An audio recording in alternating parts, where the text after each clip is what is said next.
सुकिंदा बिहन फार्म श्रमिक संघर एडवाइजर देखु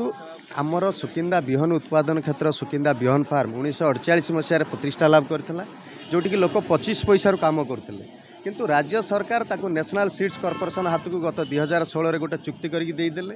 नेशनल सीड्स कॉर्पोरेशन निजे काम न करी गोटे गोविंद इंजीनियरिंग झारखंडर से नियोजित कला से मध्य निजे काम न करी डीएमएफ फंड एवं राज्य सरकार जो अनुकंपा राशि को हरिलुट करने योजना कला जो कि चाष कार्य संपूर्ण ठप हो जाए विगत 8 वर्ष तलू तेणु आम दाबी पर दाबी देचु विगत सरकार थिले देचु ए सरकार को मध्य मु देइछि गत सोमवार मध्य आपण कृषि सचिव को मु देइछि प्रिंसिपल सेक्रेटरी की देइछि बिहन आ फार्म विभाग रे जे राजेश दास अछंती तांको मध्य दियाइछि जुग्म सचिव को किंतु कथा होउछि जो लोक ये बंचुंट यहाँ केवल श्रमिक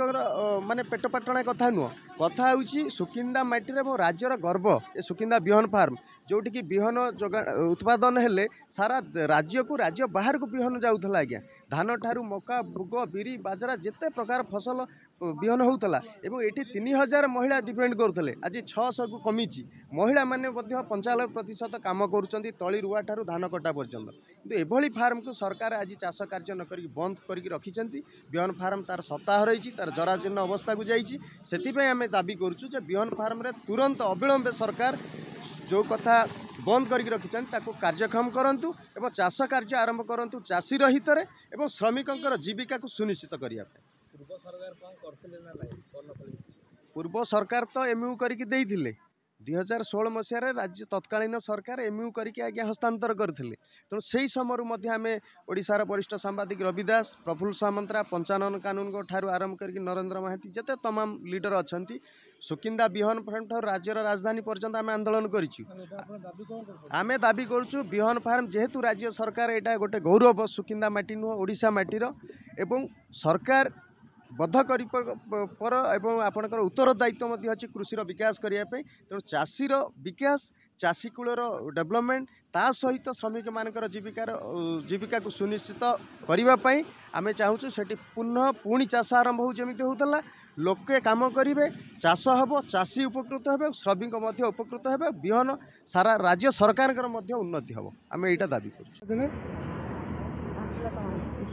दाबी कौन बिहन फार्म फेरी आम समस्त जना पार्छु आम कम करूँ बहुत महिला आम कम करूँ से खुशी हो आम गरीब लोक बहुत दुखी छुआ को पाठ पढ़ा आम पारूँ आम खटुलू पढ़ाऊँ एना पारूँ छुआ बहुत आम चाकरी बाकरी कुआड़े ना आम जहाँ से खटिकी आम छुआ को चलाऊँ खावा पेट दाना बहुत कौन कम कौन करें आम तली रुआ पुता माने सबू चाष कम विभिन्न माने कोलथ बिरी मुग हरड़ सब चाष हुए मरीचा बादाम नलिता सबू से विभिन्न प्रकार सरकार बिहन फार्म सब बिहन हुए ଏବେ सब बंद हो जाए केते वर्ष बंद है आप दाबी कौन कर 8 वर्ष है बंद है 8 वर्ष है बहुत दुखित चलुचु आगे चलुलु धार उधार करके छुआ को चलैकी पाठ साठ पढ़ाऊलु एवं बहुत दुखित हो गलु से सब छुआ टी आमर टे ये होती आउ कौन आम भी टे बहुत कष्ट चलुचु आप कम करते हाँ करूँ केते दरमा पड़ते कौन केते बेलू आम 6 टंकार जे एना आसला केते 6 टंकार जे 70 टंकार बंद हो गला 70 टंकार बंद हो गला सेठू एना केते चली सरकार ताले दाबी आप कौन करेंगे सरकार आम काम करूँ खटू खाइब कौन सुकिंदा बिहन फार्म आम जाजपुर जिलार सुकिंदा बिहन फार्म आज को 50 वर्ष है चालू रही आज 8 वर्ष है बंद होगा बंद करवाटू आम लोकाल श्रमिक समस्त बहुत असुविधार सम्मुखीन होती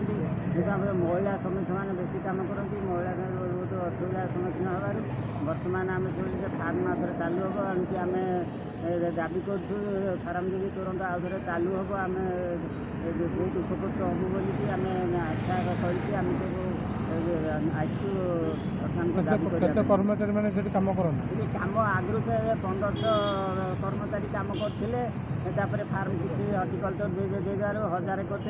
600-700 कम करुले 8 वर्ष है बंद होगा बंद होगलाठू आम सब छड़ी बर्तमान बहुत असुविधार सम्मुखीन हो कौन 8 वर्ष है बंद हो पड़ी 8 वर्ष है से एनएससी को दे देता एनएससी को दे देता गवर्नमेंट एनएससी को दे देता NAC 2 ବର୍ଷ 3 ବର୍ଷ କାମ କଲା, ତାପରେ NAC ବନ୍ଦ କରିଦେଲା କାମ, ସେ ଆଉ କାମ କଲା ନାହିଁ। ବର୍ତ୍ତମାନ ଫାର୍ମ ସିଟ୍ ପୁରା ଉଜୁଡ଼ି ଗଲାଣି, ଯେ ଛାଡ଼ିକି ପଳେଇଲାଠୁ ବନ୍ଦ ହେଇଯାଇଛି। ଆଉ ବନ୍ଦ ହେଇଛି, ଏବେ ଶୁଣିଲୁ କ'ଣ ଓଡ଼ିଶା ଗଭର୍ଣ୍ଣମେଣ୍ଟକୁ ସେ ହସ୍ତାନ୍ତର କଲେଣି। ଆମେ ଶୁଣିକି ବହୁତ ଖୁସି ହେଲୁ। ଯେ ଠିକ୍ ଅଛି, ଯଦି ହସ୍ତାନ୍ତର ଯଦି କଲେ, ତାହେଲେ କାମଟା ଯଦି ସେ କୃଷି କାମ ଯଦି ଶୀଘ୍ର ଆରମ୍ଭ କରିବେ, ତାହେଲେ ଆମେ ବହୁତ ଚିରୋପକୃତ ହେବୁ କହି ଆମେ ସରକାରଙ୍କୁ ଦାବି କରିବା ପାଇଁ ଆସିଛୁ। ଆଉ